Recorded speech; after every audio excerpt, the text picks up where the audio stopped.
is Greenways. I just got done riding this morning and we are filming a little brief segment of Growing for Good. I just had a thought while we were riding today and wanted to share it with you about communication styles. A lot of times when we work with other people, we might not think about what their preferred method of communication is, and it's really important to know that. It's also important for other people to know what your preferred method of communication is. We were riding today and I was thinking, when you're on a bike and you're riding, the person in front of you can't hear you if you're talking behind them, and the person behind you can't hear you if you're talking in front of them.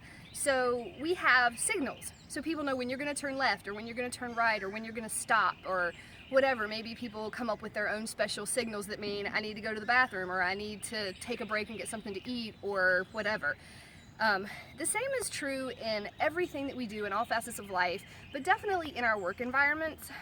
Marie and I, when we're writing state and federal grants, or when we're working with a new client, or as we get to know clients, we always ask them, what is your preferred method of communication?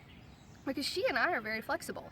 I can text someone, I can email someone, I can call someone, and depending on where they're located and where I am, I can set up meetings and go to their office and have person-to-person communications. We could do a Skype call. We could do conference calls.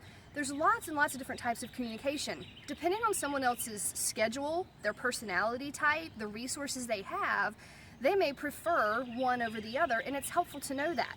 If people ask me what my preferred communication style is, then it really depends on the type of communication we're going to have. Is it something we're going to do every week? Is it just one time? Is it an initial conversation?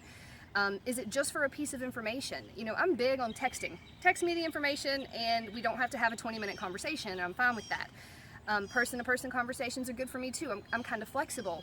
The thing about my communication style is I'm very direct. Some people say I'm abrasive because I'm very to the point and I tell people what I need them to know. I don't put a lot of fluff or I don't sugarcoat things very well. And some people are very turned off by that. I'm aware of that.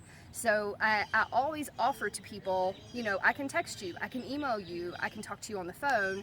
That way, I'm accommodating what they need. So I encourage you to think about that today, the people that you work with and yourself. What is your preferred method, and are you sharing that with other people, or are you getting annoyed when people are constantly emailing you and you hate emails? Or are you getting frustrated when people are constantly coming to your office and asking you questions when you would prefer emails?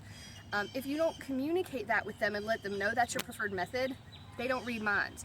So I encourage you to make your life easier and make the lives easier of those people you work with, and let them know what your communication style is and ask them what their communication style is. It'll probably help all your relationships go a lot further, a lot easier, and it'll make your day-to-day interactions more smooth. So that's just our thought for today, and I hope you guys have a great week. Join us next week for another episode of Growing for Good with Funding for Good.